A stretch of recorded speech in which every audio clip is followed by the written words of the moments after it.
Bismillahirrahmanirrahim. Assalamualaikum warahmatullahi wabarakatuh. Alhamdulillah. Alhamdulillahi rabbil alamin. Assalatu wassalamu ala asrafil anbiya'i wal mursalin wa ala alihi wa sahbihi wa man tabi'a bihi wa intazam bi tariqihi wa taraka samqutahu jalalan akidatan islamiyatan asasan bi qradih wa mi'siyani amani wa mastarani ahkami. Asyhadu an la ilaha illallah wa asyhadu anna Muhammadan abduhu wa rasuluhu la nabiyya ba'dah. Faqala Allah ta'ala fil Qur'anil Karim, a'udzu billahi minasyaitonir rajim. Bismillahirrahmanirrahim. Ya ayyuhalladzina amanu la tattabi'u khutuwatis syaitan wa may yattabi' khutuwatis syaitani fa innahu ya'muru bil fahsya'i wal munkar. Walau fadlullahi 'alaikum wa rahmatuhu ma zaka minkum min ahadin abada walakin Allah yuzakki man yasha wallahu samii'un 'aliim. Shadaqallahu 'aliim. Alhamdulillah, puji dan syukur kita panjatkan kepada Allah Subhanahu wa taala yang telah menciptakan kita dengan sebaik-baik ciptaan dan memberikan kita nikmat yang tak terhingga banyaknya. Kalaulah seandainya kita mau menghitung saking banyaknya nikmat yang telah Allah berikan, maka sekali-sekali itu tidak akan bisa. Walaupun seandainya lautan kita jadikan tinta dan kemudian dedaunan pohon dijadikan tempat menulis nikmat-nikmat Allah, maka itu pun tidak cukup. Untuk itu sudah semestinya kita manusia yang lemah ini bersyukur kepadanya dengan selalu taat kepadanya, dengan selalu mengingat kepadanya, baik ketika berdiri, berduduk maupun ketika kita berbaring, harus selalu mengingat kepada Allah. Dan semestinya kita taat kepadanya, yaitu dengan taatnya sebenar-benarnya, yaitu ketika Allah memerintahkan kita maka kita kerjakan, dan ketika Allah melarang kita maka kita tinggalkan.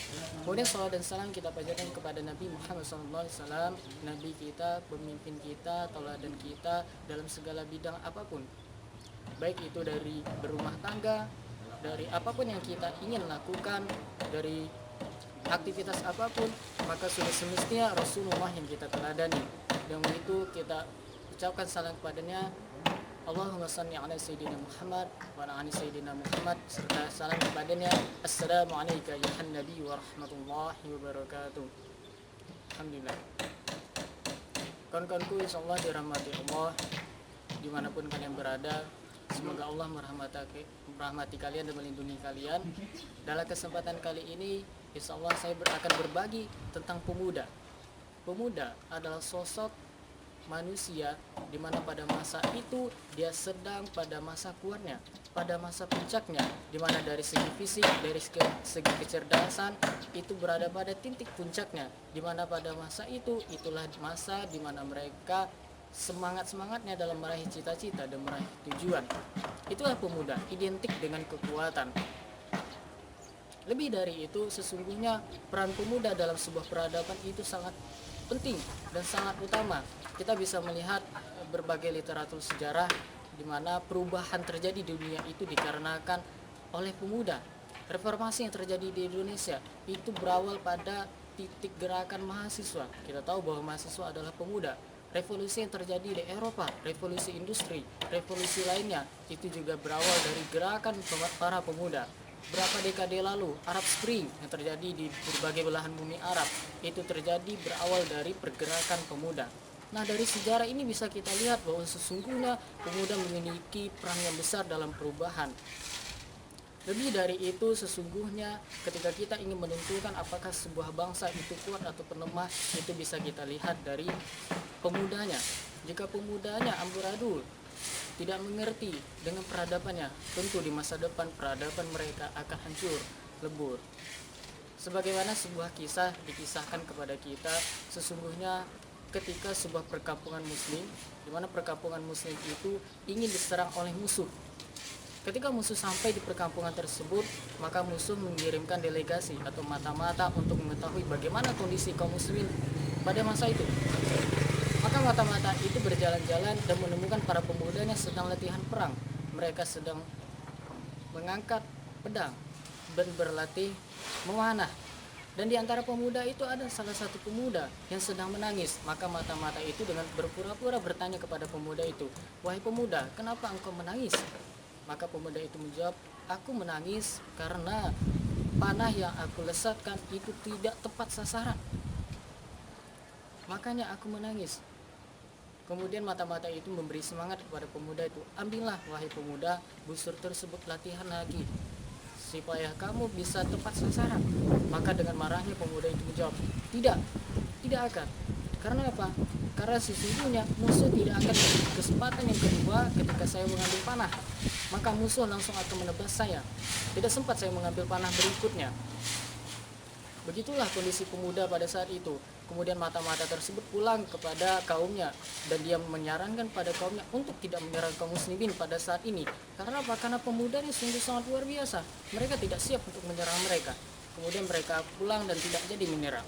Beberapa dekade selanjutnya mereka kembali lagi ingin menyerang perkampungan tersebut, dan mereka kembali lagi mengirim mata-mata.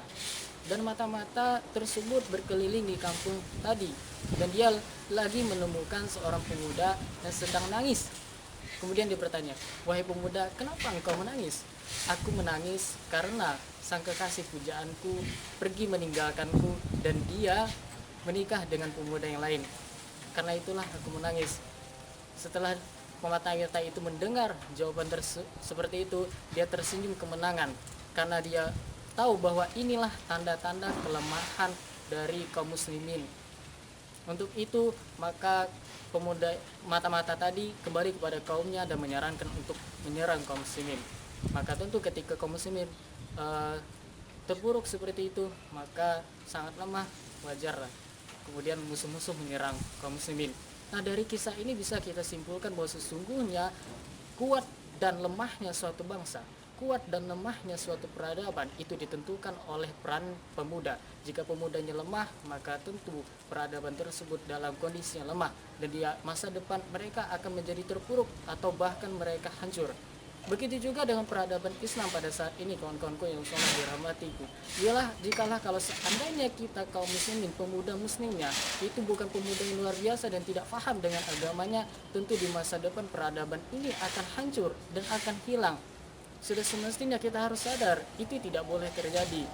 Nah, untuk itulah maka mulai pada saat ini kita harus sadar, kita membina diri kita menjadi seorang yang luar biasa. Kemudian kelak pada suatu hari kita siap menjadi pemimpin yang akan menghantarkan peradaban ini menuju titik puncak kejayaannya.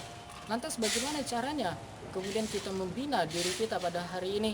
Maka jawabannya adalah dengan mencari ilmu, kawan-kawanku yang insyaallah dirahmati Allah. Kenapa harus mencari ilmu? Karena dengan ilmu kita mengetahui, dengan pengetahuan tersebut tentu bisa kita menghantarkan peradaban ini. Kalaulah seandainya kita tidak paham dengan agama ini, kita tidak paham dengan peradaban ini, bagaimana mungkin pada suatu hari nanti kita akan menghantarkan ataupun memimpin peradaban ini menuju puncak kejayaannya? Maka jawabannya adalah tidak mungkin. Maka jawaban yang pertama adalah kita harus mencari ilmu. Bagaimana cara mencari ilmu? Maka sebenarnya mencari ilmu itu adalah dengan ikut pengajian, dengan ikut perhalakohan, kawan-kawan. Di mana dalam perhalakohan tersebut kita menimba ilmu, kita membina diri kita menjadi pengemban dakwah yang sungguh sangat luar biasa. Di sanalah kita menempa diri kita agar kita menjadi orang yang siap suatu hari nanti kita menjadi pemimpin dari peradaban ini menuju pada titik puncak kejayaannya. Untuk itulah kawan-kawanku yang sangat dirahmati Allah, saya menganjurkan pada kawan-kawan untuk ikut pengajian. Bagi kawan-kawan yang masih SMA, ikut pengajian di rohis-rohisnya, aktif beraktivitas dakwah. Kemudian bagi kawan-kawan mahasiswa, ikut di organisasi lembaga dakwah, ikut juga dalam pengajiannya, ikut pembinaannya, sehingga kita bisa menjadi layak seseorang yang sungguh sangat luar biasa. Mungkin itu saja yang dapat saya berikan dalam kesempatan kali ini. Akhirul kalam, semoga bermanfaat. Assalamualaikum warahmatullahi wabarakatuh. Garuni samudra kehidupan, kita ibarat para pengembara.